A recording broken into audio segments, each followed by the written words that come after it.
Well, welcome, everyone, to what was this, episode 3 now, chat? Episode 3 of These Big Small Worlds podcasts. We've had, first episode was content creation, second episode was game streamers online, which was very cool. And I thought I would go with something really interesting and obviously close to this channel's heart, which is cooking on the internet. So I actually have two pretty amazing guests tonight. So without further ado, I think let's get into the introduction of this podcast. I'd just like to say good evening, good morning, and good night. Welcome to the latest episode of These Big Small Worlds podcast. Now, I would just like to mention that our first call comes from inside the house, but it's okay because it is the amazing Anika from Sunshine Cakes. Absolutely amazing. Welcome. And tell us a little bit about yourself and what's your experience and all the amazing things that you do, right? Where can we find you and what is your content mostly about? That's what we really want to know. Okay. Well, I'll just start off with what my content is. I make custom cake creations. I've been doing that for about 12 years or so. Here on Twitch, I live stream at least once a week, working on a cake, sometimes more. The cake requires it. All my stuff ends up on Instagram and Facebook. Don't really do the Twitter thing, to be honest. But yeah, what else was I supposed to answer? No, that's perfect. That's perfect. It's exactly what we want. We just want some nice, honest chat about who you are and what you do. So I'd just like to mention, all the way here, fresh from the internet itself actually, is the awesome legend, Jess from ConnorCarbonara. Welcome. Yes, thank you for having me. No problem. So tell us a little bit about yourself, right? So why do you do what you do? What platforms are you on? Where can we see you? And where can we see more from you? Sure thing. Well, yes, ConnorCarbonara here on Twitch, and I love cooking, so that's why I do cooking here on Twitch. It's Instagram, Twitter, although like I said, I was saying earlier, I kind of just jump on, do a tweet and jump off. Quickly escape. Yeah. Escape. Yes, and I do a little bit of gaming as well, so quite a variety kind of streamer with that, from platformers to adventure games to first person kind of stuff. So quite variety. We all like mostly gaming. the cooking. Yeah. I've discovered I'm not very good at video games, so I tend to stick with the cooking mostly, but I do game sometimes. It's kind of fun to watch. Well, welcome to the guests. Thank you for being here, chat, and of course in the future, YouTube and podcast listeners. Hopefully this will be on YouTube at some stage if I get time to edit. But we just want to talk about what are drinks and dishes. Did we bring anything to stream? I'm drinking a giant coffee. We were talking about this before. Coffee at night. Cheers, chat. I definitely won't be awake all night. Cheers. Cheers. Thank you. What have you got there, Jess? I have a Moscato that I got for my birthday. So I'm sipping on that. I've also surrounded by wine. Got wine and water and more water. Nice. I do have my hydrate drink bottle here, but I've also got my my Negroni kit that I've made, so just in case I need to cocktail later. Lovely. And Anika, what have you got from Sunshine Cakes studio there? If I remembering what it is, I think it's mango strawberry juice. Just watered down because straight juice is too much. Nice. Do you find that as well? Actually, like I find that like juice can sometimes be like a little bit full on, right? Does anyone else water down their juice? It can be, yeah. I got a confession to make. I sometimes water down, particularly cola, like Coke or Pepsi, Coke or Pepsi or something. Look, it's probably just because I've worked in a pub for so long. I'm so used to like that watered down post mix, Pepsi and Coke. So it's got to be it.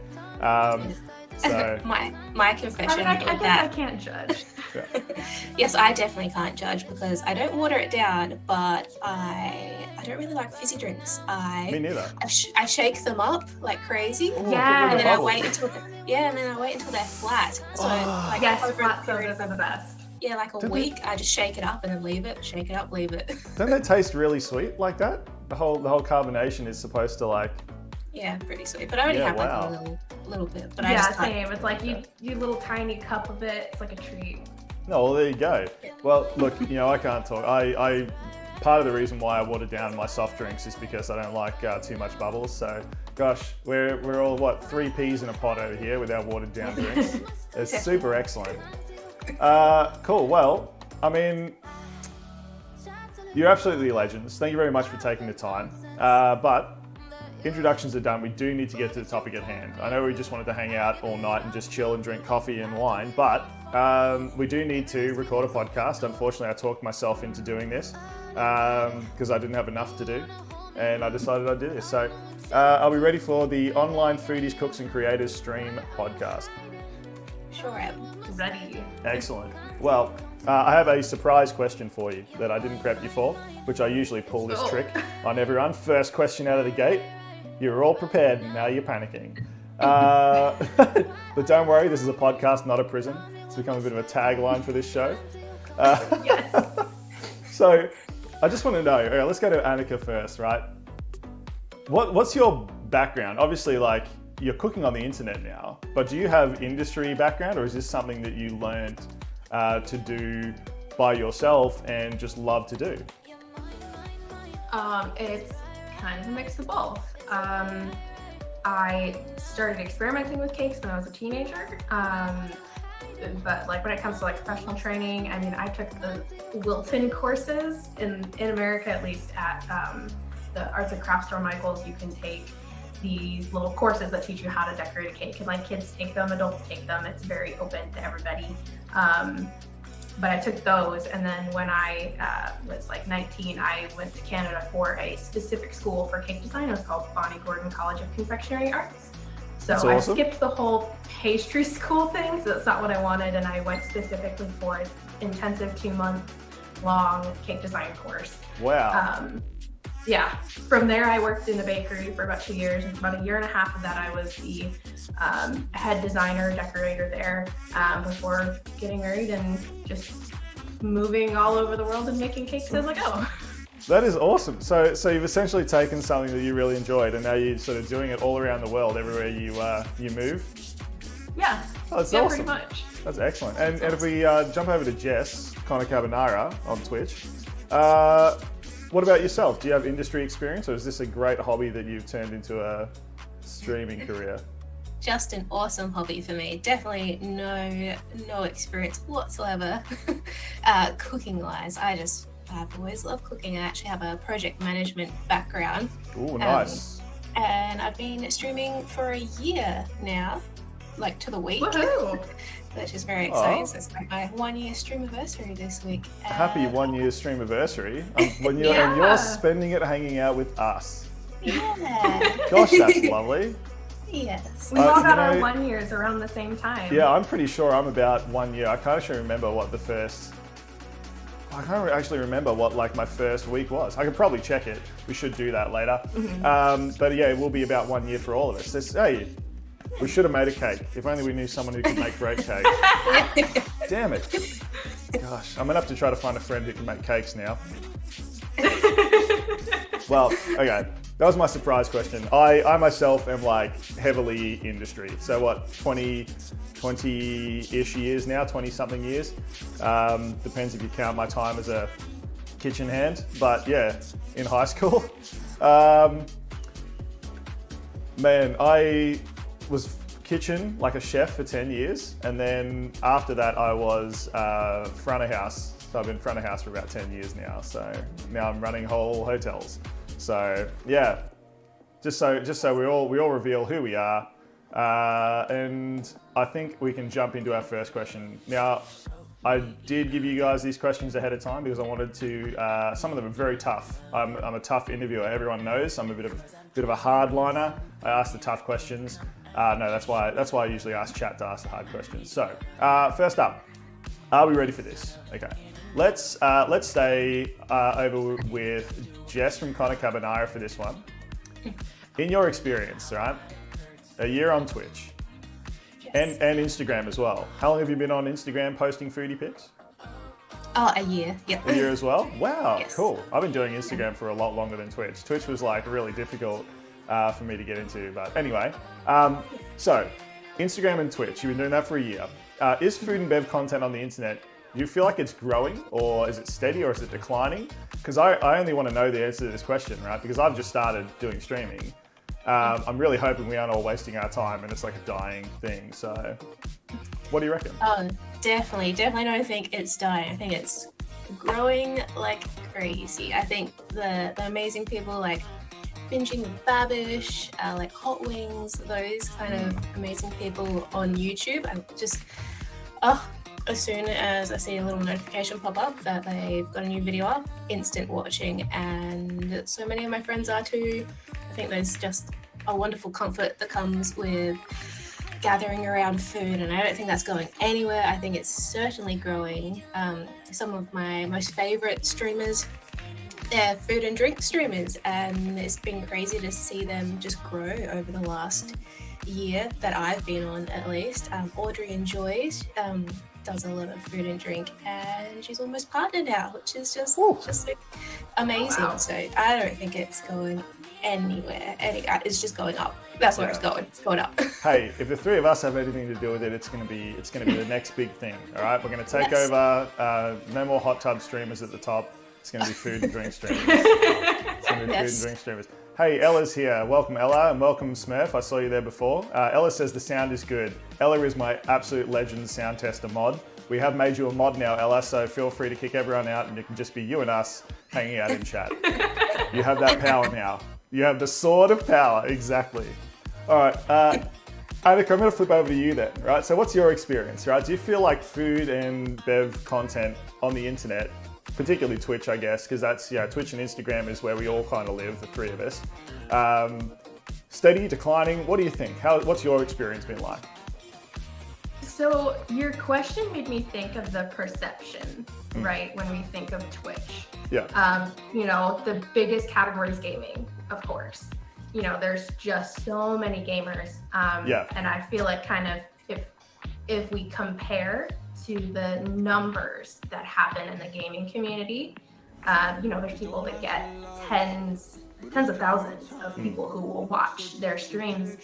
And we look at food and drink, it does look like this intense, like, man, it's so tiny, can it last? But I feel like it's like comparing, I don't know how well you guys know, like, American TV channels, but I feel like it's like comparing ESPN to the Food Network. Yeah. Their audiences are intensely different. Food Network does not get as much viewage as ESPN does. If you just think of American football, or maybe for you guys, Australian European football with the World Cup. Food Network doesn't get those kind of numbers, but it definitely has its niche. It has its people that love to watch food being made, learn about food being made, and I think that as long as there are people interested in that, and I think there always will be, there will always be a space on something like Twitch and YouTube, Instagram, etc., for people making content like that, like us. So I don't think it's in really any danger whatsoever of completely dying out.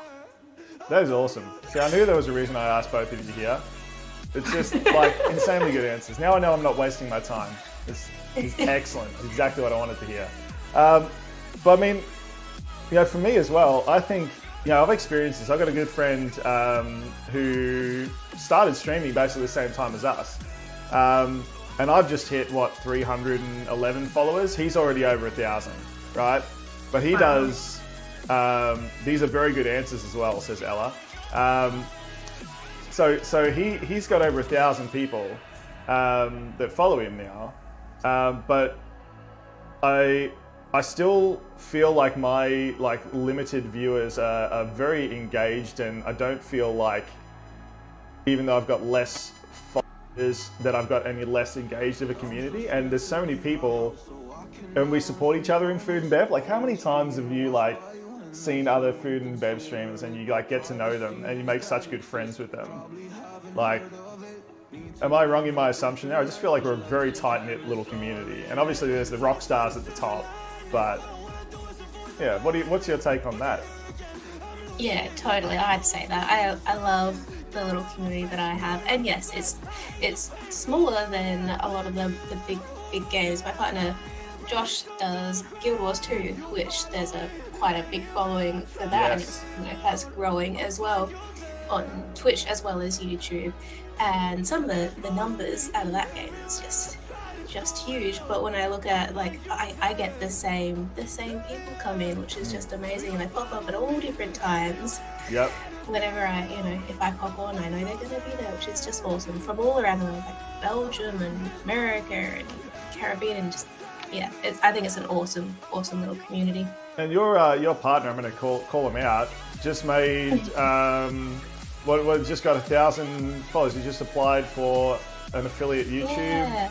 Yeah, YouTube partner. YouTube partner. Oh, nice. Congratulations. Yeah, thank you. I'll pass that along. Yeah. We're right next to me over there. Embarrassingly off camera. Love it.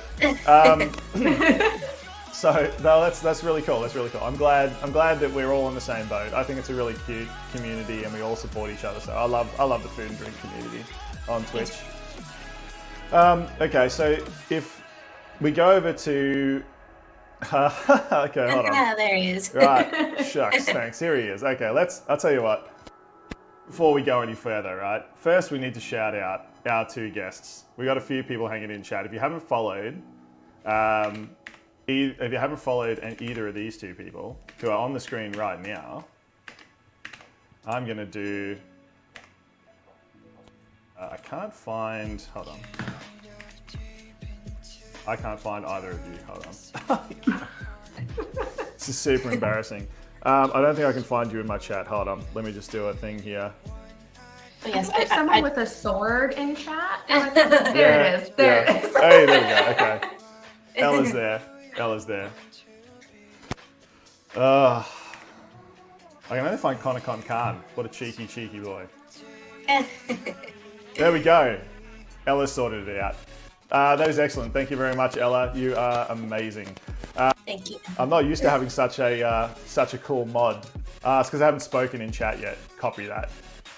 Oh. Ella is now officially my most productive. The bot slaying that Grim Seveth does. He's the world's most capable bot slayer. That guy. Well, no, that's excellent. So we just want to shout them out and definitely give them a follow because I really love watching. Right.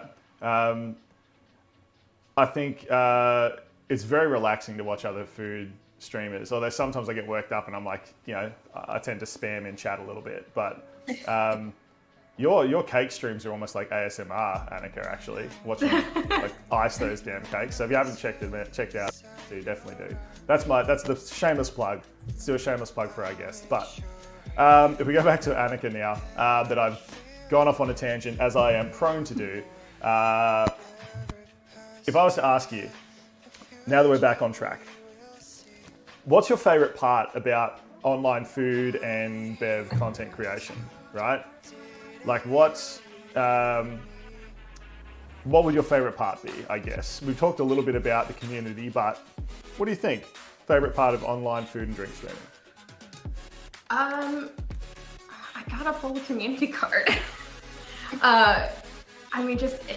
In the way that it's affected me, because I know the ways that the people of different communities have a different impact on everybody. For me, having these consistent people who come in and are so encouraging, and those who are excited to learn about cakes or just hang out with me, it means a lot. I know that I am an extrovert, so I have missed being around people when I work. It used to be just me in a room with like YouTube for 6-7 hours as I'm working on a cake, and now to have people around me again, like I used to when I was working, has been so nice. Like I've had people comment, one of your mods, Captain Happy Pants, comment something about a cake, the colors reminding him of Frankenstein, and because it wasn't a commission, having someone there and with a thought process, it sparked my imagination, which I wouldn't have diverted from what I originally had in mind. And that cake became a Frankenstein cake that I love. And that's because of that chatter. That was because they were there hanging out, giving commentary and being kind. I get stressed out when I have cakes. There's specifically a Breathe redemption because I get so stressed out and anxious when I'm working. that I have lovely people redeeming that and telling me I can do it and just lifting me up in a space where, you know, it can be stressful. So I'd say that is my favorite part, is the people, because people who have come in have really impacted how much I love cake making now. Like, it has gone another level to have that. Oh my god. So Smurf says, my team now runs to my iPad, hears me watching it. It's the one time she'll cuddle and watch something. It's adorable. Oh, Smurf, that makes me so happy. Yeah. Oh. My heart. My absolute that is heart. so sweet. Super sweet. Oh my god. I've forgotten what I was going to say now, Smurf. I'm speechless. That's super cute. Actually, I had some really dear friends come and visit me at work recently, because I don't get to see my friends a lot, which is why I love all of you guys on the internet so much, because I can hang out with you whenever. It's interesting that I don't have a lot of time, because I'm in hospitality, to spend time with normal people who have normal hours.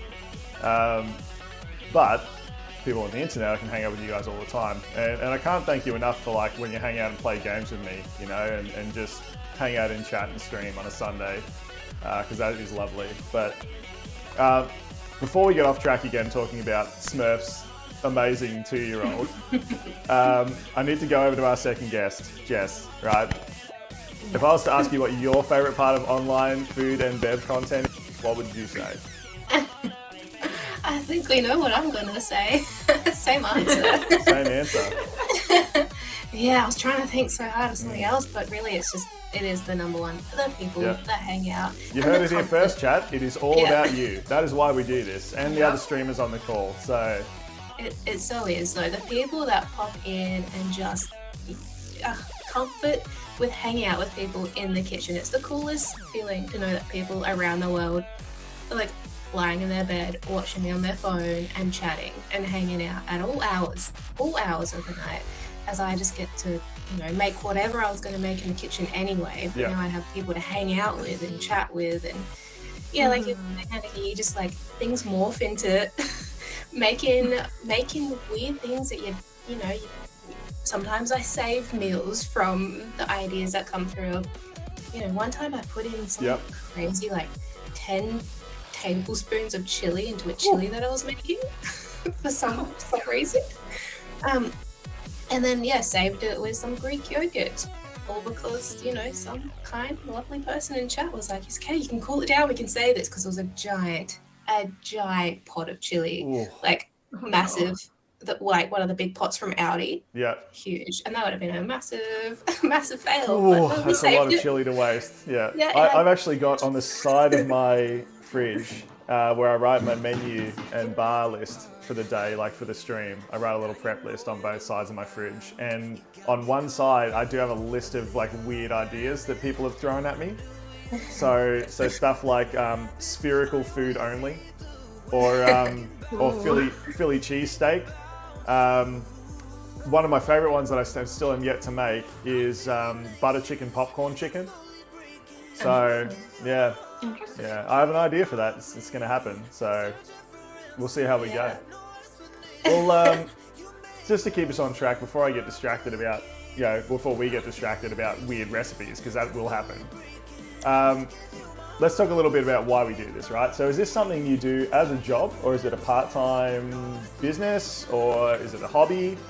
If we stick with Jess down in the bottom shelf down there on our little stream, what's your what is this to you? Is it a hobby that you do? Is this something that you're using for a job, or?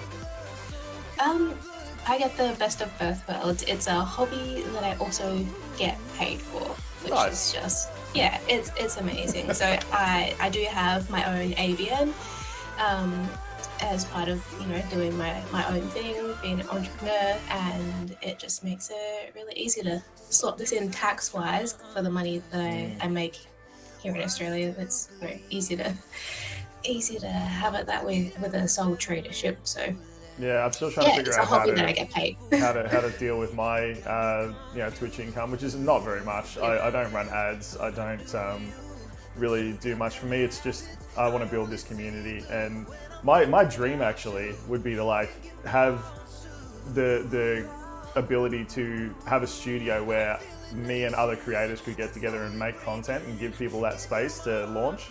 So that's that would be cool. I'd love it to be a sort of side hustle, but I think I'm sort of in a similar boat to you. I have a full-time job, though. Like I'm paid pretty well. It's hospitality, so it's not mega bucks, but it's enough for us to live on. And I do this as a side sort of thing. I'm sure Twitch pays me, a couple of cents for every time someone watches an ad. So what, it's not even $1 a day from Twitch every year. But that's not why I do this. I do this because I love doing it, and obviously I'm sort of putting back in a lot more. I'm looking at $1,800 worth of cameras to upgrade my webcams. So I don't know when that's going to happen. That's a long way away. I still haven't got my stand mixer, which I need to do before Anika invites me to make cakes again, or I will die. If I have to mix shortening by hand again. Ella says we're making her hungry again. That's what we're all about. That's Ella's fault for not bringing snacks. She should do it by now. Definitely bring snacks to these podcasts. What about you, Anika? Is this a job, a hobby, or something else? I'd say a hobby. I'd say that's kind of the goal. I do take the occasional commission. I just charge for cost of supplies. It's not really a business. It's just kind of like just on the side to help kind of keep the supplies coming in. But the goal is mostly just as a hobby to make whatever projects I have in my head to do. I'm currently trying to get a job that will then keep this funded. Yeah, true. Because cakes are ridiculously expensive. Hey, make sure you stock take all those sprinkles as well, because we know how disastrous it can be when you I almost ran out last time. Yeah. Just as a backstory, if you guys didn't see that stream, Anika was making a cake and kept dropping sprinkles on the floor, to which I made a joke about that, we're going to have to stock take the sprinkles, which we thought was funny at the time until she was like 3 short and had to raid her sprinkle drawer because all the correct sprinkles were all over the floor. And so just trying to find 3 more similar enough sprinkles to make this beautiful quilted cake. Yeah, stock take the sprinkles. Worse. It did get worse. Yeah. Because after I delivered it and took photos and I sent them to my husband, and it was like too late at this point, he was like, "You're missing a sprinkle. A sprinkle fell off during delivery in the front of the cake." Oh no.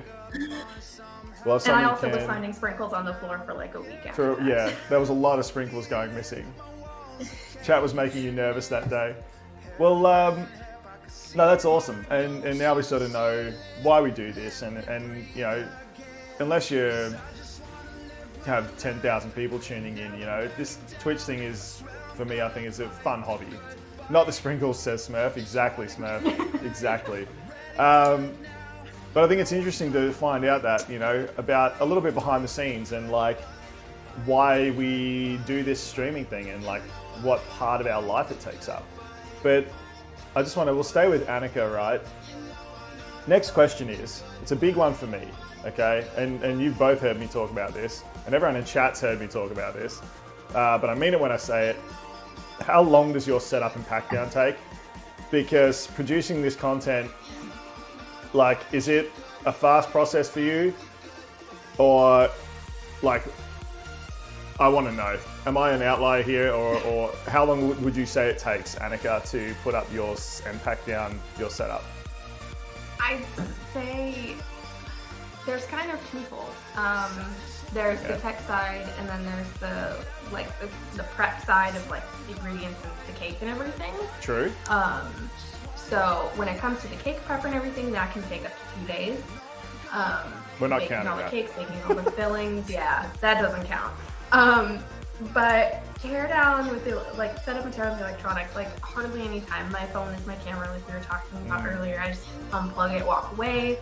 And because I have I'm not in my kitchen, so I'm just in this room. This room is exclusively for my cakes. So my tripods just stay where they are. And my I'm so my jealous right computer now. I use is my laptop. I have a laptop that can handle streaming. So That's the dream. yeah, it's for me. It is really easy. I just unplug and there you go. It's really the dishes. As someone without a dishwasher, that takes forever. That's my saving grace, that dishwasher. I hardly ever used the dishwasher before I started streaming, and now I use it all the time, every Sunday. I miss my dishwasher so much. God. So I'm super jealous right now because I tried streaming from my laptop, which would have made my life so much easier, and it just did not cope.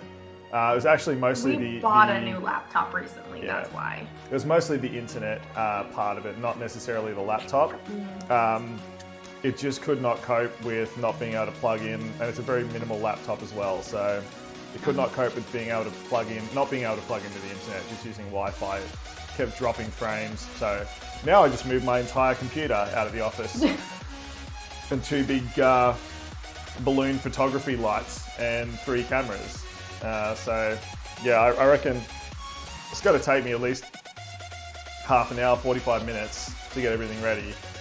So, oh no, did Addie fall out of her bed? Oh, Yes. only half in the bed, puppers. Yeah, she actually ate the bottom of that bed when she was a little pupper. Yeah. So yeah, it's very easy to fall out because there's no real bottom of it. She ate it. Ella's given me head pats because I go through pain every week to stream. I do a bit, but I do it because I love you all. So it's not so much pain because it is grinding to get ready to hang out with all of you. So it is definitely worth it. So you are the reason, chat, all of you. There's obviously times when I sit there and I'm like, oh, do I really want to settle this up? Like, no, chat needs me. We have to go cook. How else are we going to relax on Sunday? And what about you, Jess? Right? When you're setting up and packing down ConnorCarbonara, right? And streaming your stuff, what do you reckon? How long does your setup and pack down take? Am I the idiot here who has the big, bulky setup for no reason? Well, I have a Josh, and he loves everything tech. So it's taken quite a while for us to hone in our system, but we have figured out how to use our laptop. Nice. And remote into it from our PCs in the study where we are now. So that definitely helps with that. So we can just put the laptop out there. We've got these fancy boom arms that we can click onto the side of our counter, and all up about half an hour, Josh was saying the other day. I'm very, very lucky. He kind of sets it up for me. So when's he coming to my house to help, or Yeah. I'll call you. I'll call you, Yeah. Josh. We'll discuss. I'll call you. Yeah. Trying to replace your production assistant there. But yeah, I've got a production assistant called Greg that helps, which is me. But I thank him for that. So he even gets quoted in. You send me your hourly rate. Excellent. Yes. I usually stream first thing in the morning, and I'm not a morning person. So if Josh wants to eat, then he sets up the stream, so then I can roll out of bed and I can just cook. Nice. And wake up. It's a lovely way to wake up. I always do mine in the morning, and Josh sets up for me, and then I can just do my thing. That's super cute. I love it. Yeah, we have a good system. I'm not I have changing our system. So I literally have to take over where the kitchen is. Eel mornings, says Ella. Exactly. Agreed. Ella also said that I need to teach her to cook before the world burns down. Apparently, Ella's not allowed to cook. So that's what This Big Small World is about, Ella, is demystifying cooking. Everyone should be able to cook at least some things. So hopefully there's some learnings and some fun things you have learned how to do. Or you can just come around to This Big Small World kitchen sometimes. Maybe when Silver comes around, you can fly in as well, and we'll all cook together. In my kitchen, what I was saying, my setup kind of blocks an entire hallway. So I have a deal with my wife that I will stream on Sundays, but I make sure that I am finished and pack down and clean up, so when she gets home from work, she can just walk through and on the couch, because otherwise it's like coming home to like a movie set. It's just lights and cameras and action everywhere. So I try really hard to make sure that I'm like packed and set, ready to go, because that's only the polite thing to do. So unfortunately, that's why sometimes I got a time limit on my streams. It's only because I love my love. So yeah. Yes. Oh, all right. Well, those were excellent answers. I really do like it, and I feel like I'm a little bit going over the top with my stream setup now, but I'm not going to change it. Don't at me, chat. I quite like being able to. Don't fix it. Look, I love being able to switch between the 3 cameras and like focus in on different things. I don't know. It feels cool. Feels like I'm like more all the actions, all the lights, all the cams everywhere. It kind of is.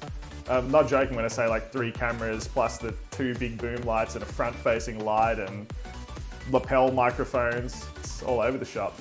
Yes. So, let's go Anika first. Next question. We're halfway through, so keep going. Nobody's tired yet.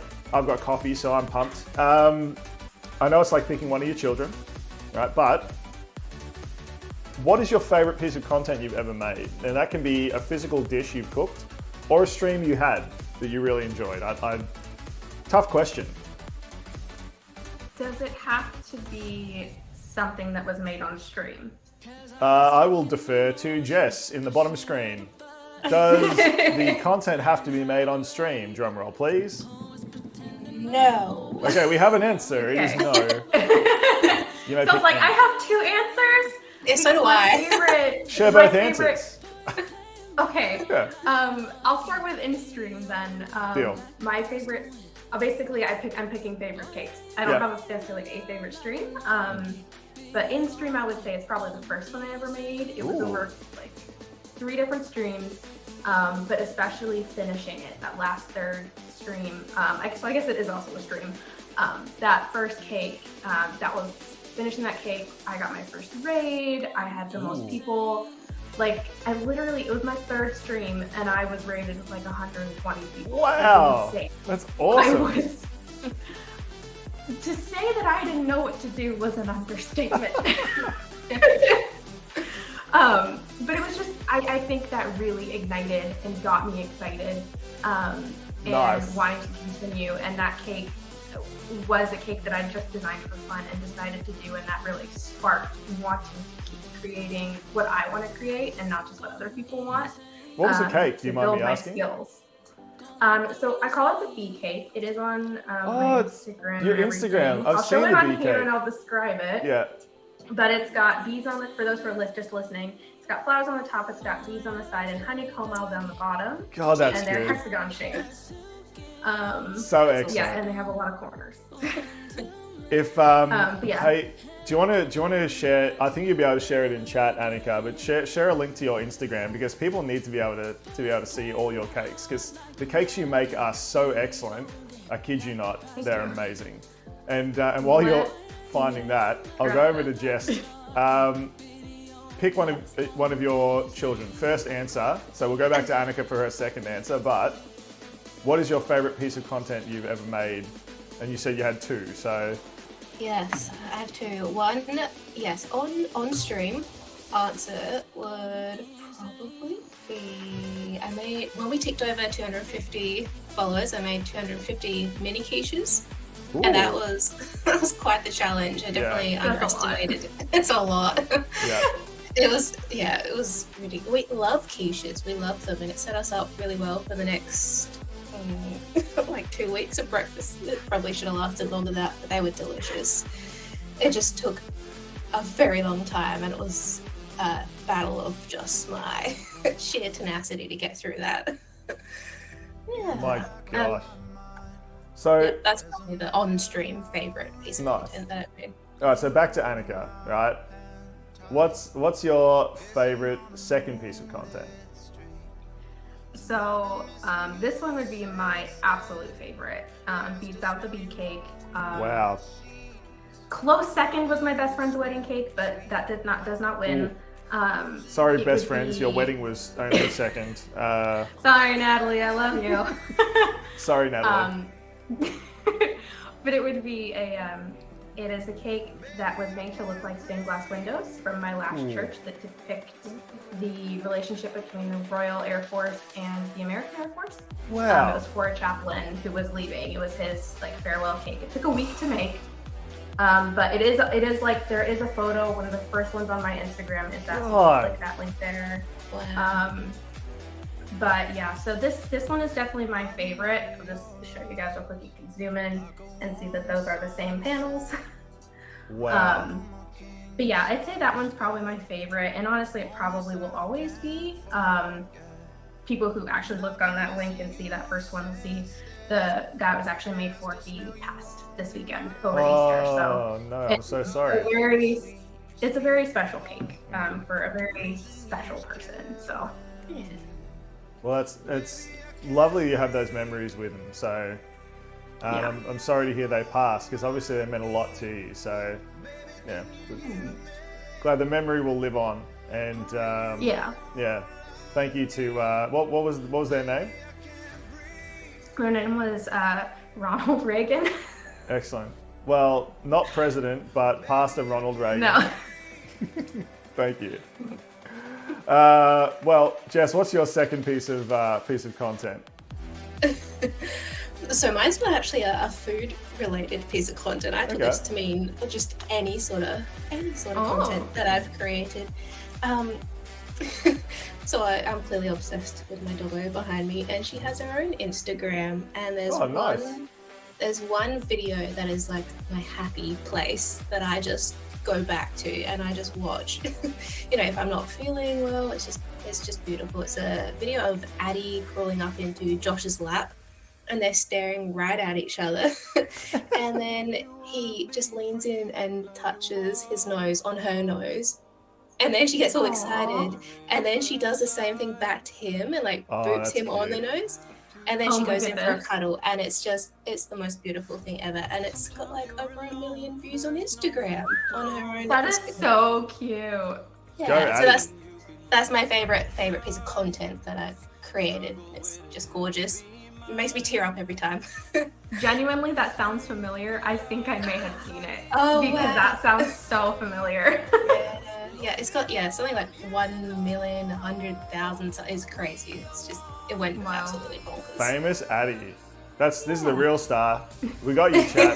This has actually all been a ruse. It's just so we could watch Addie in the background. We're supposed to be interviewing the dog. Yeah, I literally, I just been making stuff up on the spot just so I can spend more time looking at Doggo. So, meanwhile, my Doggo doesn't like coming into the office very much. He just wants to be. The problem is, he's such a lovely boy. He just wants to be between me and Mum. So. My wife's in the bedroom, I'm in here, so he's in the lounge room, which is halfway between the two of us. Just so he's, and as soon as I get up to go to bed, he'll follow me in, and it's all right, now we can all be in the bedroom as a family, right? We need to be a family, guys. It's very cute, very cute. You've got to keep an eye on both of you. Yeah. I think for me, my favorite bit of content that I ever created, obviously I love my Instagram stuff, and I'm really proud. You know what? I'm going to answer two things as well. Even though I love my Instagram and it's kind of like my base, I actually really love my thumbnails I've been making for YouTube. I think I've gotten really, really clever at making them. And I'm going to tell you something, chat, which I haven't revealed yet. I actually make my thumbnails for YouTube using Instagram's story portfolio. Like, I turn it sideways and I make my thumbnails with like Instagram story fonts and things. And I really like them. I think they're quite different and fun. So that's my first favorite bit of content. My second one is the stream. Smart. Well, I thought so too. And I've been quite having a lot of fun with it, and I think I've got some really good ones. Actually, okay, since we're showing off photos, I'm gonna just find one of my favorite ones, which was it's from my Negroni episode. Obviously, you've seen the podcast one where I've got like the googly eye microphone. But I did make, here we go. I made a lychee Negroni.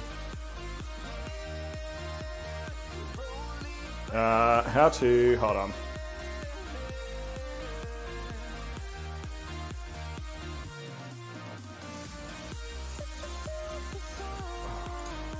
So maybe you can see that, chat. That's my little lychee Negroni. Getting very excited to be there. Googly eyes makes everything better. Googly eyes does make everything better. Yes. But my favorite stream I ever did, because like a lot of my food, it's just stuff I like making. It's just really wholesome and rustic stuff. You know, I don't try to make it very fancy. I have done like fancier platings on stream before just to sort of showcase that. But my favorite stream was my trying to get to 200 followers. When I was trying to hit 200 followers, I did a 6-hour stream to hit that. And that was the longest I'd ever streamed for. And that was so nice. And so many people came along and people were just like, oh my God, I'm gonna invite all my friends to get in here. And it was like so cool to see that support. So that always just sticks with me as one of my most fun things that ever happened. So, but, oh, there it is. So we actually have, Anika was in stream that day and I gave away 2 chalkboards. That was my first stream to be in of yours. It was too. It was, and you won the giveaway that I did. And I've totally forgotten how I do those now. But yeah, I hand drew that and then mailed it to you overseas. Yeah, it lives in my cake studio. Oh, I love it. See, that's why we're good friends. Oh, okay. Well, let's get back on track because I will get distracted. Everyone knows in chat I don't get distracted very often, so if it happens, we will be here forever. Let's stay with Anika then. We all live and breathe food and bev content, right? We're on Instagram, we're on Twitch, and we're doing all this sort of stuff, right? So what's your favorite experience out in a restaurant eating or drinking, and how did that change your perception of food and drinks? Like have you ever had a moment where it was just like, wow, this is amazing. I can't believe they did that, and it really changed your concept of what food and drink could be like, Anika? When it comes to like restaurants, I wouldn't say, like, I definitely can give you recommendations for places in like 10 different countries to go eat for great food, but nice. When it comes to weird flex, that, like, but okay. but when it comes to genuine change, like something, it's like really actually genuinely affected. I think it was my sister's wedding. She had like a simple cake, and it was just like a simple square cake, and I got my piece and I saw that it was like perfectly frosted, and I ate it. It was delicious. It had these like sparkly silver sprinkles on it, and I was like, wait, these are sprinkles, they're not ball bearings, what is this? It really shocked and surprised me, and I just kind of, it set the seed, I think, for cakes in me. Because then a few years later, she made a cake, like made homemade fondant and like made cake for a friend, and that was when it kind of came to a head, and I was like, tell me how you did that, because I want to try it. But I think the seed really started with her wedding cake and having that. So I'd say that's probably the one. That's the one. That's the moment that you were like, cakes can be cakes. Wow. Like this is not just like a normal cake thing. This is crazy. Yeah. Like, I didn't know you could make frosting perfectly like smooth. Yeah. What is this witchcraft? You need to do one of those can it cake episodes where like you try to make a stapler and make it out of cake and you can't tell which is the real stapler and which is not. Just go around your studio and like, is this cake? Oh no, that's not cake. Is this cake? Oh, my coffee cup mug was all cake all the whole time. Classic. Yeah, hyperrealism is not my genre. She says as she reveals like stained glass cake that looks like real stained glass. My fridge is actually a cake. Your fridge is have a slice. I knew it the whole time. I knew your fridge was a cake. I knew it.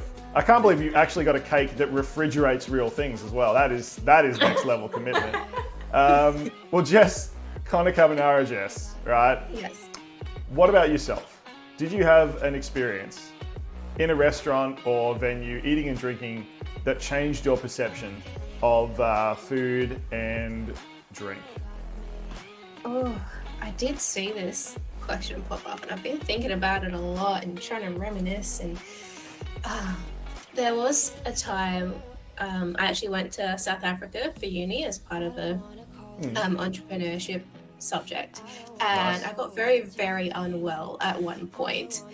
And and just couldn't go out for days. I was very, very unwell. And the first meal that I had, like the first real decent meal that wasn't just toast, was this amazing pasta dish. And it was in Kruger National Park, and it was right up the top. I can't remember what the restaurant's called, but it was just gorgeous. There was elephants roaming around. You know, we all had out our binoculars and we're just sitting there, just with a beer and pasta. And I thought, oh, this is I'm finally feeling better. I felt like I was never gonna get better. And yeah, food, just what a comfort.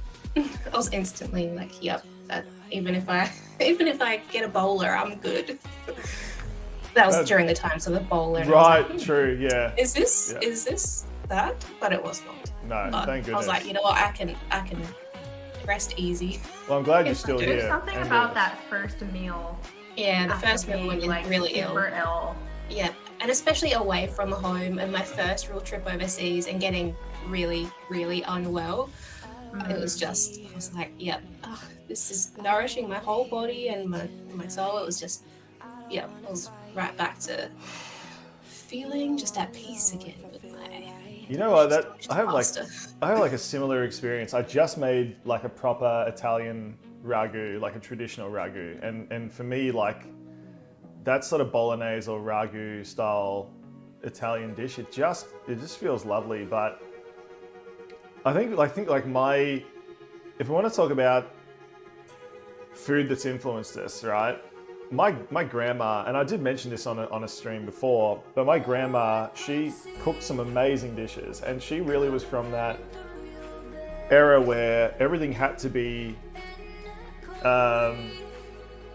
it was cost controlled. Everything, you had to do all those like cheating recipes, like using cocoa powder instead of actual chocolate or things. And my whole family will admit to this, right? My grandma's chicken soup, amazing. It was just such a simple chicken and vegetable soup, but it was incredibly good. And she also had a chicken curry, which was just the chicken soup, but with curry powder and thickened up with like corn flour.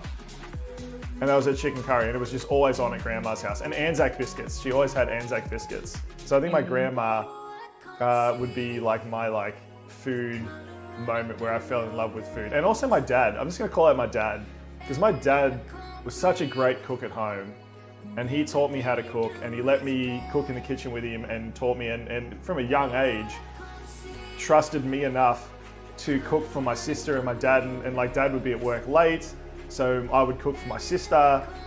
I'd walk her home from school and I'd like cook dinner, make her breakfast, get her out of the house, and yeah, that was super lovely, super lovely. God, look at us reminiscing about lovely moments in our lives. Well, look, let's move on to the next question, all right? And we'll go to Jess from ConnorCarbonara first. We all live our life online these days, right? Particularly, the three of us here, because we're on Twitch, we're on Instagram, and all that sort of stuff, right? We kind of share. It's like a gated view of the world. We don't want to dox ourselves. We don't want to reveal everything from our personal life. But do you have like a guilty pleasure, particularly around food and drink, where, it's something that you just love to eat or drink, but it's not something that is necessarily like internet worthy, or something that you've hidden from your social media and chat? Chicken nuggets. That's probably, so the opposite of what I was saying before, with like just having a super nourishing, like incredibly like nutritious meal, is like sometimes Josh and I just get like a whole pack of frozen chicken nuggets from Aldi, and just that and barbecue sauce. That would be like a guilty pleasure. I mean, I might have had that for dinner tonight. But it's not like nuggies are life, Connor. Yeah. Josh is in chat. If you're listening to this as a podcast, I realize you can't read the screen. So Josh, Jess's partner, who is also known as ConnorCarbonara, has just said nuggies for life. Yes. So, yep. He wants and they're not his guilty pleasure. He would have them. Yeah. More. He would have them every night if he could. But yes, I think that's probably my guilty pleasure is just a meal of we get like half a pack each of just chicken nuggets, our barbecue sauce, and nothing else, just that. Look, we all pretend that like, the hipster cafes bacon and egg, muffin is better, but like, let's face it, sometimes Macca's is just like, sure. It's Aldi. Yeah, or Aldi. It's Aldi just frozen chicken nuggets. Yeah. Yep. Aldi's got some cool stuff. We've actually got some Aldi frozen chicken nuggets in the freezer right now. I kid you not. It's actually happened. Yeah, the tempura ones. Yeah. How weird is that? We were just in Aldi the other day, got all this other cool stuff, and wifey was like, I want this one. Yes. Yeah. They're excellent. We always have an emergency stash in our freezer. Yeah. Just for those nights where, Well, it's probably too often, actually. Well, what about, Ella says her dinner was nuggies as well. Yeah, this is now turned into the Nugget channel. So, Anika, how often do you eat nuggets, and why are they the best food? That's the next. No, sorry. Do you have a guilty pleasure, Anika? Something that you normally wouldn't share on your platform that you'd like to share with the class? Honestly, I have no shame with my weird eating. Honestly, nice. Thankfully, I'm not a cooking streamer, so I feel like there's no like cooking isn't like main meal type thing. I do cakes, but like True. I feel like there's no image pressure to like not eat certain stuff. I mean, when it comes to cakes, the only thing I'd be like, oh, what if I like box mix cake, which I don't. My husband does. Oh, okay, called out. Woo! Yeah, I've called it out on stream before. My husband prefers box mix cakes. Wow, imagine having a gifted cake decorator and be like, you know what, honey, I really prefer those box cakes. Ooh. I think you just outed his guilty pleasure. Yeah. Yeah. Yeah, so I mean, so I'd say, I guess maybe the weirdest thing I've eaten on stream or like revealed, I guess maybe, I really love like the frozen waffles, like the Eggo brand, like the blueberry ones. Oh my god. Everyone knows that now. Not even, I will eat them frozen, and I have done so on stream as a snack. Super good. Super good. Oh my gosh. I mean, I don't know. I guess I have a lot of like guilty pleasure foods that I'll just go for. Like I think I outed myself before. Sometimes I'm just like, you know what? I couldn't be bothered cooking. I'm just gonna get McDonald's and go home. I'm just gonna go to a. Sorry, I probably should say. This is an independent channel. I go to a nondescript M Golden Arches restaurant and get a large burger of some description. But no, it's true. Like sometimes, even someone who I have no trouble cooking, and actually there was a situation once where my wife wanted noodle soup and I wanted something completely, I can't remember what it was. I just cooked both and it took me less time to cook 2 meals. When I'm not talking to Chad, I'm actually extremely fast in the kitchen. Like it doesn't take me very long to cook dinner, 2 different meals. I can do that in half an hour because I was a professional chef. I'm cooking for hundreds of people in an hour sometimes. So I tend to slow down and talk to Chad. When I'm making food, it's just fast, but even someone who can make food that fast, sometimes I just couldn't be bothered. I'll just get takeout and like the worst types of takeout. But sometimes you just do it. It's, guilty pleasure. So that'd be my guilty pleasure. I shouldn't do it, but I do. I'm just calling myself out there live on the internet, but that's fine. Okay. How are we feeling? We're in the home stretch now. Only a few questions left. Does anyone trying to escape their podcast prison yet? Comfortable still? Excellent. I'm good. Okay. Dude, I'm not as comfy as Addie, but I'm good. No, Addie's I'm up past my bedtime, but it's fine. Yeah. Okay, so let's go next question. All right, and who were we just talking to? That was Anika, wasn't it? We just asked you. So let's stay with you then. Now that this job interview is almost over, where do you see yourself in 5 years? Classic job interview question. Are you still streaming? Oh. What do you think? I mean, I hope I'm still streaming,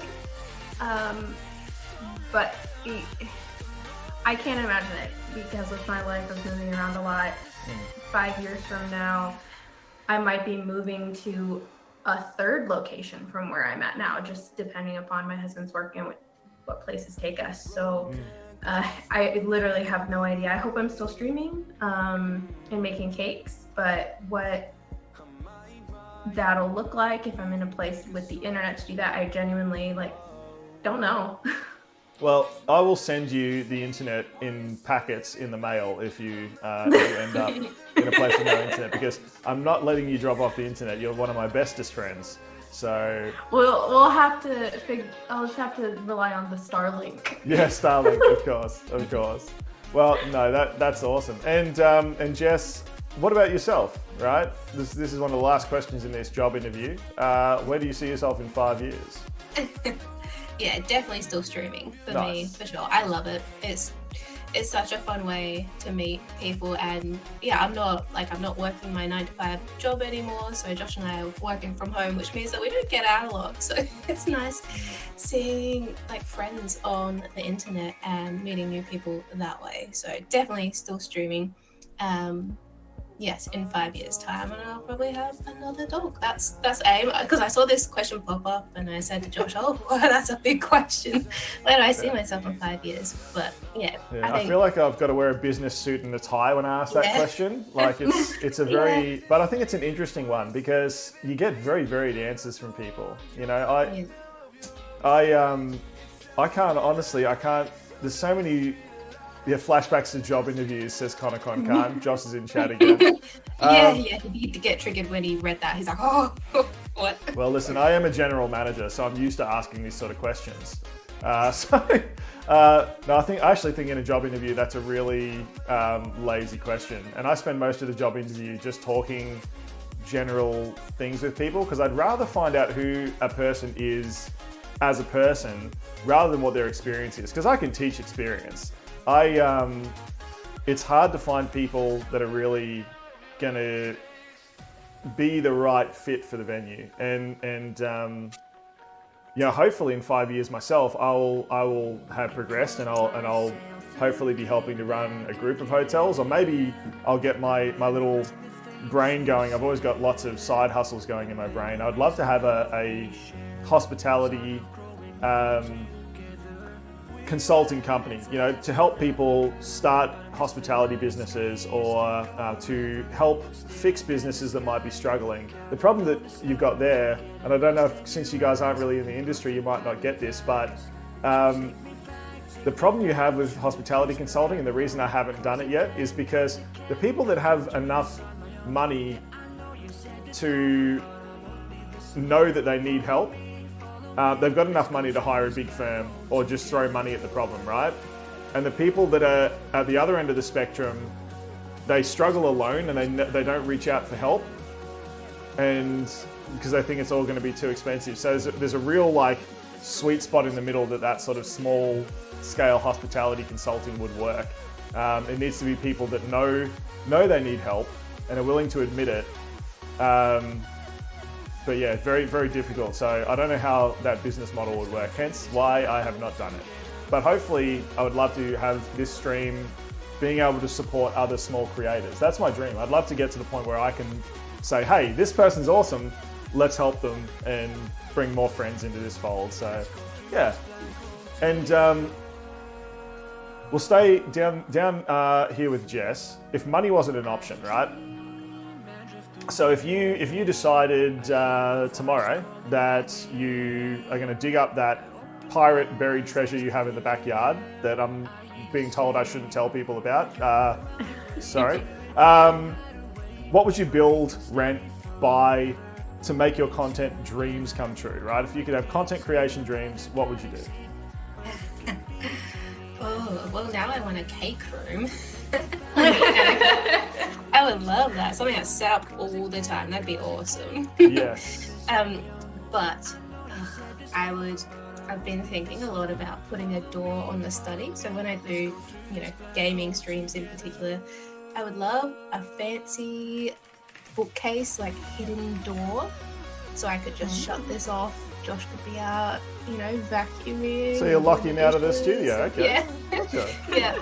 Because there was one stream in particular where Josh, I think he had the oven timer was going off, he was vacuuming, doing the dishes, and just clanging around, and everyone's like, what is that noise? It is so loud. And I was thinking, why do we knock on the door on our study? So that's what I would want. I think if money wasn't, an obstacle at all, it would be, because wood's so expensive at the moment. True. It's so difficult to get, so. It'd be cheaper to build yourself a gold door. It would be. And easier to find the gold. But I've already looked at all the plans and watched so many YouTube videos, so I'd love to build that at some point and have like a hollowed out book that you pull down and then you can open up the bookcase door. I think that'd be awesome. Oh, dude, I have the similar plan. This office here, hold on, chat. This office here, right? I literally have been talking to my dad about building bookcases that go up, because I've got these two beautiful windows that they're closed at the moment, so my neighbors can't see what I'm doing, but they actually open up and they sort of pop out. It's really, really nice, and view of the garden and everything. So I'd love to have two little bench seats here and bookshelves that go all the way around both archways there, because that'd be cool. But the door, which is over here, which you can't really see, I'd love to have a bookshelf on the other side of that, where you can pull out a book and it opens the door, don't have a door there instead. So it's like a secret office. That's my plan. That's our plan. Yeah, that's our plan. Yes. We can swap plans back and forth. Yeah, well, I'll send you my schematics that I've drawn. So yes, Oh gosh. And what about you, Anika? Have you got content creation dreams? If you had all the money in the world, what would you do for your content creation dreams? To make my dreams come true, I'd have to tack on an additional, I'm not moving anymore. Husband, you can quit your job. We're staying here. Yeah, because it's so much money. I would want a whole separate building rather than just a room. Not a massive shop front or something. I would just want a small little maybe 2-room and bathroom little building in the back of our house. That would have the full kitchen setup. I'd want more than this work table, all those high quality stainless steel kitchen appliances, good stove, the big old giant sinks, full on kitchen setup, plus all the rigging for cameras and whatnot. So just a full kitted out house, mini house. All right, so has anyone seen Mr. Beast in chat? Yeah. Yes, please. Please, drop in. Make Anika's dreams come true. I actually have a similar dream, Anika. For me, I would love to have a big studio building somewhere, right, with multiple studios in it, and a little restaurant or cafe at the front, right, and just have the ability to have a collective of I've got so many friends. You guys have seen them on the stream. I've got my photographer friends, artist friends who I'm teed up to come on the stream. We're going to do edible paintings at some point. That is planned. Edible paintings with a cool friend of mine.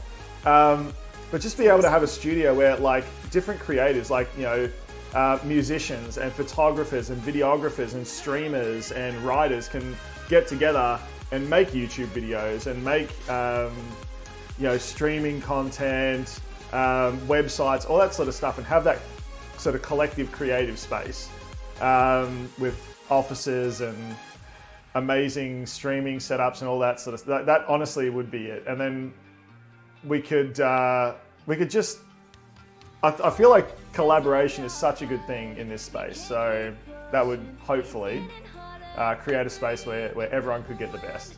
I agree, Smurf, that would be awesome. That's my dream. So if you know the winning lottery numbers, you just let me know and we'll go for gold. Because man, that would be super awesome. Ella says she wouldn't even paint, we'd just eat the paint. Not gonna lie, yeah. I've actually asked... I gotta say, edible paint is not the tastiest. Well, no, but I've actually asked Anika because I think I want to make tasty edible paint. So I want to paint with... I don't want to eat edible paint.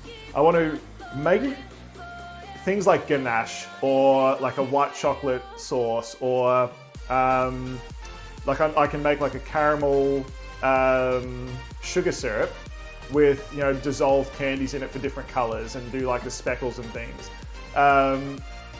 And we're going to bake these really, what I need to ask you about actually is how I can bake really nice flat cookies that we can paint on. So I got you. I have a recipe. yeah, it's going to be fun. Trust me. A really, really cool artist who actually does some crazy sculptures as well. Very surrealistic stuff. She did I see I'm off on a tangent again. I told you this would happen. She did this amazing artwork called Food for Thought, and did this like surreal foods of like, you know, unreal food plates essentially. I'll have to find it. I'll share it on my Discord. Someone remind me on Discord. If you are not there already, someone please remind me. And also I should probably do a shout out. Okay, so if you do not know me and you want to follow, those are all my socials. I really appreciate everything. And of course, before we only got a couple of questions left. So let's please follow ConnorCarbonara. I think I spelled that correctly. It did, it worked, hooray! And I still don't know why. Yeah, you got a sword in chat. Yeah.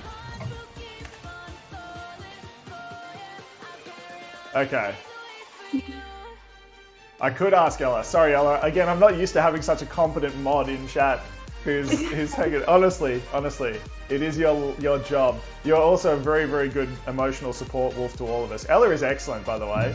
Everyone, give Ella some love, because excellent streamer and amazing human being. So, yeah. Okay, so please follow these lovely people. We do not have long to go.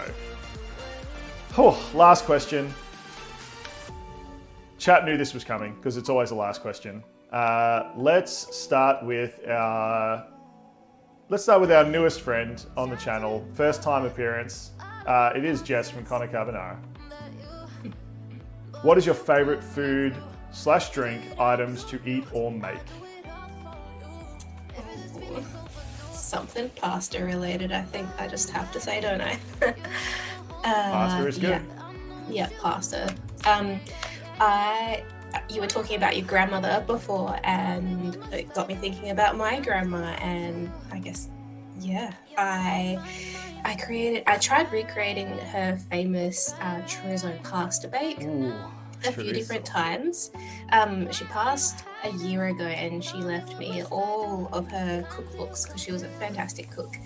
And I was rifling through them all, and it wasn't in there. It was just one that she just knew from memory. Lost she didn't recipe. write it down anywhere, but she would just make it all the time.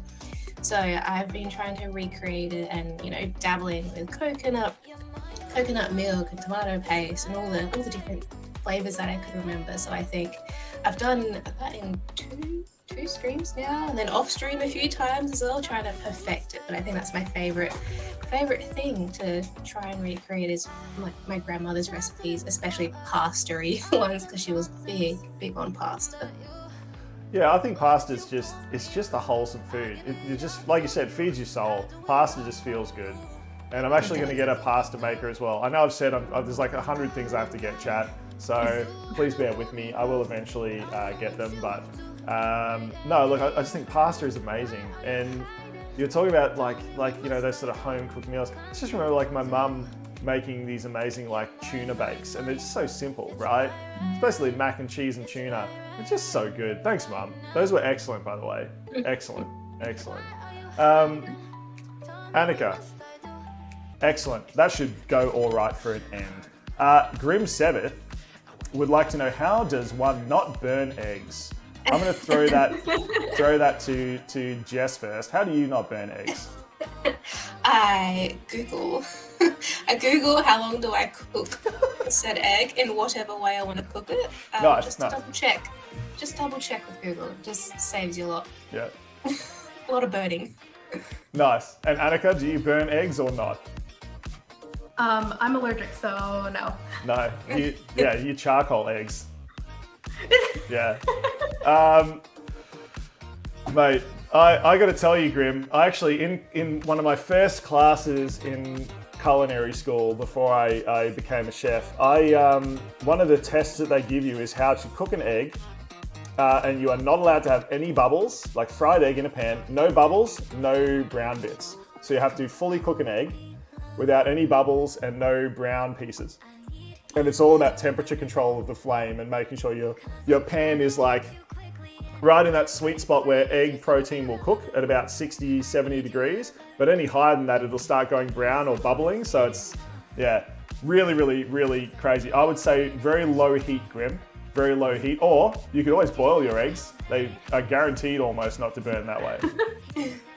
Spring roll says, do you get people telling you how to cook what you're cooking properly, like backseaters in a game? So those of you who don't know, Spring Roll is an amazing game streamer, very entertaining. Obviously gets people in the game telling her how to play the game. So I don't think I've had that in my streams. I think people generally tend to... I mean, okay, I guess because I'm a professional chef and hospitality, I have the answers that they are looking for. But do you, we'll go to Anika first. Do you have anyone ever coming in and telling you you're not caking correctly? Caking, no. I've had people give suggestions when I'm like kind of lost or confused why a cake is leaning. Recently I've had cakes leaning, which was just very obnoxious. But I've had a couple people that I actually personally know that have done a little bit of cake stuff give suggestions on like how to fix it. But I have had a backseater a couple of times when I did like stuff in my actual kitchen, like right, okay. Either actual cooking or like just a kitchen style thing. I had someone backseat in my chat when we did our collab. Oh, really? A little, like they backseated just a little bit. They kept telling me to check my oven to make sure everything was okay, and I was just like, bruh. Yeah, I had to put a timer up the other day to make sure I didn't overcook my macarons, and I still overcooked the macarons. So, yeah, version 2 of those macarons on my last stream chat was not great, but we will get some good macarons at some point. Anika here has promised she will help, because baking is not my forte. What about you, Jess? Do you ever get back? Hey, yes, I certainly do. Oh, no. And I think it's because I guess I don't come across as an authority with cooking because I don't have any training. I just cook, and a lot of the time I just make it up as I go along. I just look at what we've got in the fridge and in the pantry, and I'm just cooking for Josh and I, so I just cook what I'm going to cook. But the amount of things. What, I did a stream the other day where I literally said to chat, right, I have no idea what I'm going to cook. I'm going to go to the shops, I'm just going to pick whatever takes my fancy. Sometimes I go to the like, oh, we got that, I make with that. Yeah, that's... No. Don't you let them tell you not to cook like that, Jess, because that is the soul of cooking. Oh yes, that's where I have the most fun, is where I just make up what I'm gonna do, and it might go wrong, but we can always save it with some Greek yogurt. But yes, I've had some major backseaters, major. But Josh is great with being a mod on my channel, so they just good boy, Josh. Then they just get timed out. But yeah, definitely get the backseaters, and that is also why. Everyone always asks me, do you just make carbonara? But the fun fact from me for this podcast is I have not made carbonara on stream purely because people have strong opinions about how carbonara should be made. So, oh yeah, and I haven't even made it on stream, and I've had people in chat tell me how I should be making it and how I shouldn't be. So that'll be a fun stream one day that I do when I finally make carbonara on stream. But make that a high tier goal. Like you gotta get something good out of that. Yeah. Well, hopefully that'll be that's going to be like some sort of celebratory stream. But yes, Spring Roll. Apparently we all do get people in telling us what to cook. I haven't had anyone tell me what to cook, but I've only once had some people misbehaving, and Grim had to deal with him. And funnily enough, it was in the middle of making chai tea of all things, the most chilled food thing, and these people coming in saying inappropriate stuff. It's like this. You could not have picked like a less combative dish for me to be making. Where's like chai it's tea time. Yeah, it's tea time, and they're just chai tea. Smurf says, if you guys had an opportunity to open a restaurant or bakery, would you be up for that challenge? I definitely would, Smurf. If I have opened restaurants before and they were quite successful, but my business partner and I didn't really get along. He wanted to do things a little bit not as to the letter as I would like, so I got out. But if I had money to do it, I would definitely do it myself. I have so many ideas for restaurants, so that is my answer to that question. Nice and simple. First time for everything for Nietzsche here. Anika, if you could open a restaurant or bakery, would you be up for the challenge? Probably not, just for like chronic illness reasons. I don't think that's something I could physically handle. But I have a previous coworker back in the States that she wants to someday open a physical place. It's a dream of hers, and she had told me that she would have loved to be able to kind of go in as partners together. And I think if I was still living in that area, having her be a partner, I feel like that's something I probably would have gone for. Nice. Not going it alone. So yeah. Well, that's super good. And what about you, Jess? Would you ever open a restaurant or bakery? Would you be up to that challenge? I would be up for that challenge. I think that'd be a whole lot of fun. Not right now, because Josh, we have a lot on our plate. We're doing our own thing, but maybe in the future that would be cool. I think we'd probably outsource a fair bit of it, like being on the ground all day. Look, my advice to people is, if you can, definitely start a restaurant that you don't need to make money from, because it's a very, very difficult business, and learn with other people's money first. We've talked about this before, chat. Learn with other people's money first. Work in hospitality for a long time, and then you're ready to open your own restaurant, because it is really difficult. So, all right. Grim says, no joke, I actually never knew how to poach an egg till recently. Maybe I really haven't been cooking good eggs. Smurf says it sounds difficult. It is fine. Grim says he likes his chickens well and truly dead. So nice crispy eggs, I'm assuming. Apparently I had mic issues. I did see that and I fixed it. ConnorCarbonara, how does everyone plan out what you're going to cook on stream if you aren't winging it? Well, because I'm always winging it. Yeah, let's go to Jess first. He's asking people for tips. Let's he's asking other people, so I stopped winging it. Copy that. I started just randomly making things the morning of. Yeah. All right. 5 minutes before so I start. we have the answer from Jess. She wings it every time. Nothing wrong with that. Anika, I'm assuming you're probably this polar opposite of that in terms of planning. Three days in advance, did you say? I mean, I have to plan, at least decide what I'm going to do at least the day before. Yeah. Because my streams are pretty much like yours, Jess. I start at 10 a.m. So ain't no time to bake a cake, let it cool, and be ready to start being frosted. So I have to know what I'm doing at least the day before so I can bake and everything. So it's sometimes it's really easily not out of my control, but decided for me when I have commissions. The next 2 weeks I have commissions, so yeah, right. I don't have to decide anything. It's been decided for me. There you go. There you go, ConnorCon. Yeah. Get someone else to decide for you. Yeah, that's the key. Man, you know what? Sometimes I do just wing it, but most of the time I don't. And I've got people that come and guest on my stream all the time. So normally I'm planned 2 or 3 weeks out. I know who I'm streaming with, and I'm discussing with them. I'm like, okay, well, what would you like to learn how to make in the kitchen, right? When Kat came on, we learned how to make those Vietnamese rice paper rolls. And I actually reached out to a Vietnamese chef friend of mine who taught me how to really amazing glass leaf and stuff on top. So I generally know a couple of weeks ahead, so I have to kind of plan my menus around my guests. But I mean, that's kind of fine and fun. So I would say it's just how I do my things. But occasionally I just go to the shops and I'm like, yeah, I'm just going to buy that and that. Easy. This is what I'm making today. Hooray. So, yeah. Hopefully that answers your question, ConnorCarbonara. Do you want to add anything to that, Jess? think we're very well stocked. I'm definitely a nester when it comes to food. So we have another freezer in our garage. So there's always space to have food. And we have a big pantry, which I went out to Bunnings and doubled the shelving space in that. So we are fully stocked. So I do have the luxury of just wandering around 10 minutes before stream and looking around and thinking, oh, what can I make from all the things that I do have? So that's super cool. Actually, one of my favorite times one of my favorite share houses when I was at university, because I was a chef and went to university as a mature age student. I had a share house with, so it was like a 5-room house. So it was 5 of us living there.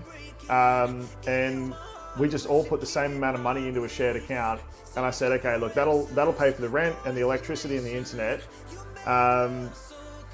and food, right? I can make food for all of us from that. So I went and bought a $100 chest freezer, like a big one, and a heap of like takeaway containers, and just made like 20 bangers and mash and 20 chicken curry and like soups and, you know, beef stews. And this freezer was just like every like row was just like 10 deep of a dish.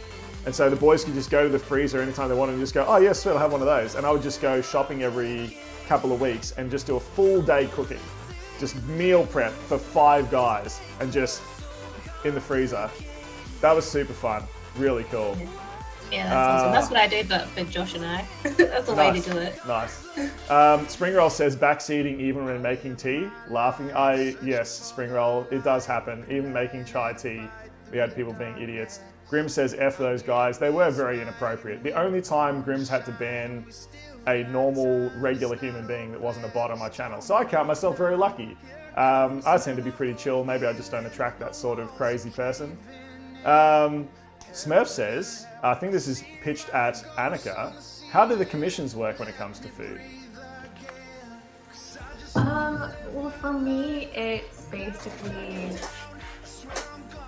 I'm really not entirely sure on the question, but I guess I get messaged asking for a cake, and I just get the information of the date and kind of what they're looking for, and see, is it a cake where I'm making just recreating something they found on the internet? Are they going to let me just do my thing and come up with a design for them? And I work out what that supply cost is and let them know. But it's just gathering the information, getting a clear plan of what they want and when they want it. So then I just put it on my calendar and check in with them like a few days beforehand to make sure like we're still good. But it's fairly simple because I'm not a business. So if I was a business, there'd be a little bit more paperwork. There'd be deposits. There'd be something for them to sign, because cake makers can get really, really they can miss out on a lot of important money, and people can be awful. So have you seen that? There's like a TikTok that someone made, which is very funny. They're like a cake studio, and they said someone asked what happens if a customer like cancels an order last minute or doesn't pay, and it's like, well, first we remove all the edible flowers and things, and then we and then we take off the sprinkles, right? And then we de-pipe the icing, and I'm like, at this point I was like, oh wait, this is just a reverse video. Yeah. Oh god. And then we put the cakes back in the oven to de-bake. Right? And then unmix the ingredients. It's just like literally they filmed their cake making in reverse. So they did get me for the first few seconds of that. And then I've seen that too. Very funny. Yeah, very funny. I'm grateful I've never had a really horrible experience with back when I did have like my own little small business back in the UK. Like thankfully I never had a really bad experience. Any bad experience I have had was under the safety umbrella of my bosses back when I worked in a bakery. Like I had a woman claim I ruined her wedding and her marriage because the cake wasn't right, even though it was. So, but I didn't have to face that woman. I didn't have to face the threats and the damage that occurred. My bosses handled that. So I'm grateful that I haven't been faced with like a serious like issue in that kind of way. I'm just going to put my hand up and say I should actually put my hand up, shouldn't I? In hospitality, we get some really crazy people, and like that. What you're talking about is definitely parallel to the sort of complaints and stuff that we get. You know, it's like one of the things I really tell my team is hospitality. Like, so many hospitality businesses are like trying to get every dollar out of people. It's like all targeted. It's like, how can we maximize profits? I actually think it's the wrong way to go, right? Let's take hospitality, the root word, like being hospitable, right? Make people welcome and happy, and show them a good time, and they'll automatically stay longer, and you'll make more money, and it's just, they'll come back more often, they'll bring more friends, they'll stay longer. You need to treat them like family. That's natural for me. I don't consider myself an expert in most things hospitality, even though I guess technically I am, but with 20-something years experience. I've won national awards for my hospitality, right? Like, I literally won a front of house employee of the year in the whole of Australia from the Australian Hotels Association. Wow. Like, insane, right? I still don't think I'm an expert because I have mad imposter syndrome. And my policy is there's probably plenty of people that are more deserving of that than me, but that's just the year they decided to recognize my efforts. So that's how I take that. Not that I was the best, but just that they said, look, this guy's cool, we'll recognize him this year. But the one thing that I do feel like I'm an expert at is that customer psychology. And I can take someone who is furious. Sorry, this story is getting to a point that relates to what you were saying, I promise. I've taken customers who are furious before, right? Like, ready to toss a table furious. And give me 5 minutes with that person, and they are like coming back into the restaurant, shaking my hand, patting me on the back, best friend, have the best night of their life, leave a 5-star review. I don't really know how I do it, but it is just like I feel like that is kind of my superpower, is just talking to people and being, I don't know, I'm kind of diffusive. I can be stern. Sometimes I got to kick people out of the pub and I can be strict, but I feel like I'm fair and calm and do it in a very nice way where people don't feel like they're being attacked. I don't know. I can 100% see why you got that award. Being able to diffuse a situation like that and turn it around. Yes. Yeah, it's difficult. It takes a certain personality to be able to do that and to temper some strong emotions and turn them around. Yeah, like I said, I'm not quite sure how I do it, but I do know, I had a friend who was an anthropologist actually, and she said it took her a while to figure out who I was, because she couldn't really figure out my personality type. I don't know, she had all these personality types. And she said I'm like a social chameleon. So I can modify the way that I talk to people and mirror, like a psychologist would, where they mirror back to people their same energy. And it means that I don't have to change like the internals of who I am, but I can fit in with multiple groups, old and young and completely disparate, people that are completely unrelated and different demographics, different attitudes or cultures, and I find it quite easy to talk to people. Actually, Smurf says it's a cool superpower. I agree. One of the side effects of that is, I think it's a side effect of it, I've found that I find that I treat everyone like they're the same height. Does that sound weird? I'm trying to explain what I mean. If I'm talking to someone and they're 4 foot or 7 foot and I'm basically 6 foot exactly, I will have these like cosmic vertigo moments where I like realize I'm like, oh wait, these people are not the same height as me. Like I'm like this person is here and this person's here. Like I find it really difficult to differentiate people. I don't know. It's really strange. I'm probably. That does sound like a superpower. It does. Yeah. I'm probably a little bit neurodivergent. I know I do have some overreactive sensory that I had when I was a kid, which is a sign. Like this is years and years ago. They probably would have classified it, I guess. But like everything comes at me at once, right? Like all the stimuli is always coming in. So that's why I like to listen to music and stuff. But that's probably why I'm probably picking up on a lot of subconscious things. Why did this become a podcast about me? It I sounds definitely feel. Sorry. No, I was just gonna say, it sounds like you're using your powers for good, though. Yeah. I maintain that I could use the powers for evil and manipulate people. But you know what's funny? And I talk to people about this as well. I do not believe life is a zero-sum game, right? So many people, they stick to their guns and they're like, nope, this is what I want to do. And they find it really hard to back down. But myself, I would much rather, I'm like the king of the compromise. I would much rather we come to a decision that we can move forward with, that we all agree upon and we all have buy-in. And I've got to manage like 50, 60 staff. You know, it's imagine trying to get 7 managers to all agree. You know, and that's what I like to do, is get that collaboration and like agree this is where we're going to move forward. It might not be exactly what I wanted to do, but if it's something we can all agree with and move forward, then we all win. If you all dig your heels in and put your heads in the sand of any other opinions, then it doesn't go anywhere. So yeah, I think people should compromise more. Don't be that person that sticks to your guns. And I've been taken advantage of before. I know that because people see me as soft, but I would much rather be nice and be taken advantage of occasionally by bad actors than I would be hard and mean to people. So, right. Yeah, I feel like the that whole hospitality aspect.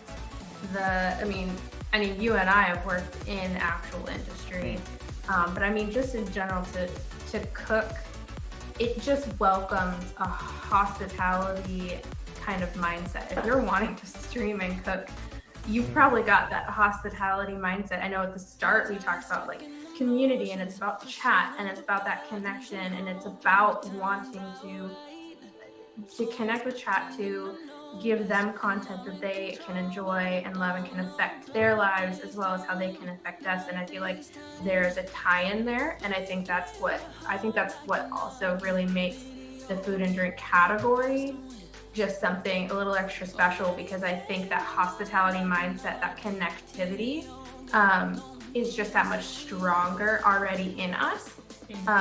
So that, and I think that can explain a little bit why we see maybe lower numbers in, live views, but the same level of interaction and consistency in our communities as, maybe some people in the gaming side who have like 80 to 100 or 200 people watching but not interacting. Yeah, true. Yeah. See, we love you, chat.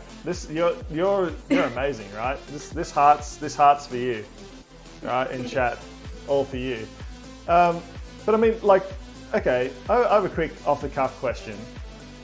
How do you see your chat? Because really early on, it was actually John, right? Like POTUS.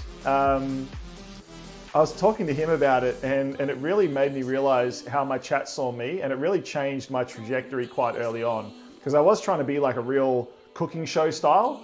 Like I was just there doing a cooking show that people could watch live if they wanted, and I was going to upload it to YouTube. But pretty early on, I realized that talking to John, that chat didn't really care what I was cooking. It wasn't necessarily about what I was making. It just felt like they were hanging out with their friend in the kitchen, and that was the vibe I was giving off. So I really kind of was like, okay, well, I don't have to try so hard. I don't have to try so hard to like have this really planned out and make it look like a professional show, because people are having fun here, right? This is more like hanging out in the kitchen, and I didn't have to like treat it so strictly, and that really let me open up and just like have a bit more fun with it. So I really see my chat as though they're like sitting on the other side of that kitchen bench, and it's an infinite bench, and they're all sitting there in the kitchen with me. So do you guys get like a similar experience? Yeah, for sure, definitely. I'm 100% friends with chat, with so many that just pop in. So even just the other week, so I had met someone about a year ago when I first started, and now we're pen pals. Nice. Which is awesome. It's just so cool that we have that relationship. And yeah, we met through like streaming through Twitch. Yeah. And 100%, that's what I picture as like chat people that I talk with I do streams twice a week, but twice a week when they come and pop by, I just picture them, across the countertop from me, just having a chat. That's nice. Smurfs just got in chat and said what I love about cooking streamers is they feel more like family and it's much more interactive. Yeah. So I think it's really good. I've just sort of pictured a lot of sort of like silhouetted figures walking around your kitchen, Jess, just like hanging around with you with like a glass of wine in hand as you're talking to them and chatting. That's how I'm gonna picture chat from now on. It's just like wandering around my kitchen. That's actually what I so picture that. There you go, chat. You heard it here first. Right. It also helps really when you know what they look like in real life as well. True. Like the pen pal that I now have, I know what they look like in real life because they're also a streamer, and it's just We'll expect a letter in the mail from me and Anika at some stage as new pen pals, or maybe on Discord. That's like a digital letter. Yeah. Oh my god! And what about you, Anika? Do you feel like that's like how do you picture your chat? I don't know if I have a mental picture of them being in this space.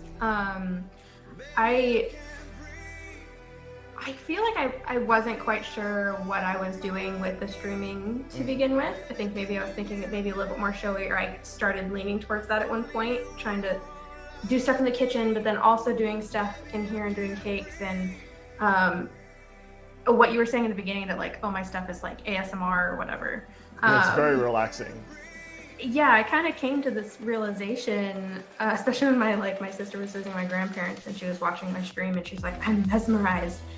I realized from what a few people have said is my space is just kind of a come and go as you please. Come, chill, relax, space out, mute me and come back in an hour and see how far I've come, kind of thing. So I feel very much like it's kind of a revolving door. I'm just giving everyone a quiet little corner on a beanbag to just be in the room. They don't have to talk to me. It's just getting that, that presence in.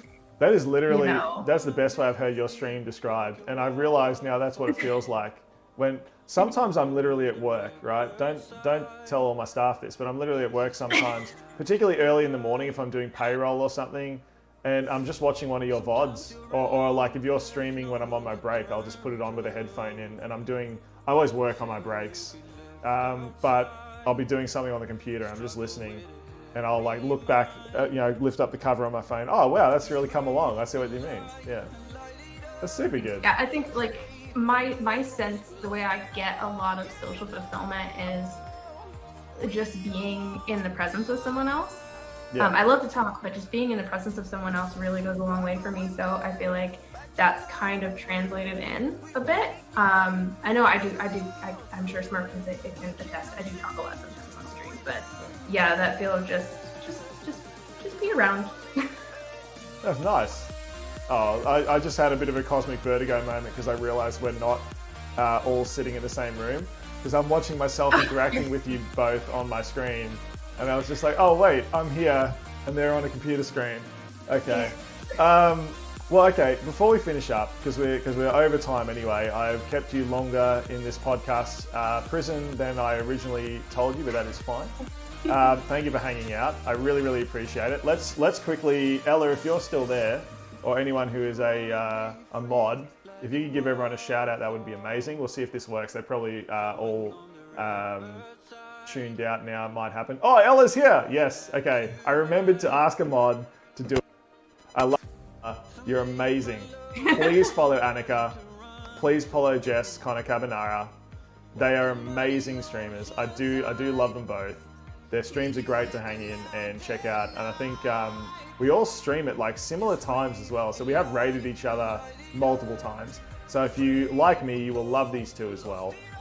I try to stream a little bit later because my mum can't watch too early now. So I try to stream a little bit later so we're not quite the same time anymore, but... I appreciate that. Yeah. Yeah. I really appreciate you guys coming on the show. It has been really lovely to talk to you. But just while we think about finding someone to raid maybe, do you have a question for me? If we have a think about that. First person to put press their buzzer out of the two of you. Buzzer. Your I should have name. known Your you'd name, ask your this name because is you your asked buzzer. it the last one. Yeah. Wait, is that the buzzer? I think I did it there in chat. Okay. The flippy steak. Yeah, the flippy steak is very cute. Those were super good, those emotes as well. They it was just a guy that I follow on Instagram, and made these amazing little doodles of stuff. And I was like, hey, could you make some emotes? They had no idea what emotes were. So I said, well, can you just do some little food things for me? And yeah, I just turned them into emotes. Yeah, they're really cute. I used, I think it was a couple of streams ago, and I used the flip steak a lot of times. I was like, I need to stop. I need to hold off on that so many times. It was a pretty cute flip steak. Yeah. Okay. Yeah, I did come up with a question. Yes. Because I pressed the buzzer because I just wanted to press the steak. Yeah. So I had to come up with a question. You asked us about the 5, like, where do you see yourself in 5 years? I was thinking, where do you see yourself in 50 years? Do you think? Oh, 50 years. Do you think you'll still be streaming in 50 years' time? I'm pretty old as it is, so in 50 years I'll be like almost 90 in 50 years. Hopefully I will still be around, and I'd love to still be streaming. I would love to be at a point where like I can support fun things. You know, I don't think I'm ever gonna stop taking chances on people, and my big thing is giving people a go. So I think even if I was like in my 90s, I would love to be that person that can see the opportunity that someone has, where someone maybe won't give them a chance, and tell them, hey, I believe in you. You have this potential, right? Let me tell you, you've got it. Let's help you make it. That's what I'd love to be in the future. In 50 years, I'd love to be that person. Hey, Silverspell, welcome. Silverspell was actually on both episode 1 and episode 2 of the podcast. Welcome in. You have come in late, that is true. It's fine. You're always welcome. You know you can be late or early or whatever it is. Ella's actually been a super good mod since we made her a mod last time. I'm pitching you in like a multi-story like collab space that you were chatting about before, where like content creators can come in and out and film, and multi-story, big complex. Yeah, and like 90, like and almost 90. Yeah, old wizened man. You know, maybe you still have hair. I don't know, but all the streamers come to you with wise advice. I'll tell you a secret, right? So my dad warned me this would happen, right? I've got so my dad calls them his worry spots, just here and here, right? Where he worries when he's like, oh, like this, because that's that whole balding pattern there. And his thinking spot, when he's thinking, he scratches his head. There's a little one on the back there. But I'm not too worried. I'm getting a bit salt and pepper now, so I would say I will still have some hair, and it will definitely be nice and grey, because it's on that way anyway. Even in my beard, I've got some little white hairs. But I'm young at heart. I think even when I'm 90, I'll still be hanging out and being fun and supporting people. So yeah. And what about you? I believe that. Yeah, hopefully. And hopefully we're all still friends. I'm pretty bad at being a friend, so please call me out if I don't talk to you in a month. It's not because I don't like you. It's because I didn't realize a month had passed. So it's one of my that is the bad end. Maybe that's my like curse. If I have a superpower, maybe that's my curse. Is I'm really bad with the flow of time. Everything seems like it is both standing still and suddenly it has all gone past. So yeah, that does happen. Did you have a question for me, Anika? Anything you want to ask? I asked the question I cared about most. Nice. Last one, which was like, what's a food you hate? Yeah, true. What did I say? Capsicum is one I don't really like. Yeah. Which that made me sad. It makes me sad. I love capsicum. I don't mind cooked capsicum, but it's just like lots of raw capsicum. I just find it too sweet. But I use it in my chili sauce. I use it in pizzas and all sorts of stuff. I can eat it. It's interesting. But So you wouldn't be like a stuffed bell pepper kind of guy? It's roasted, right? You roast the stuffed bell pepper, so that's fine. Yeah. I definitely look. We talked about like offal and stuff and like organ meats.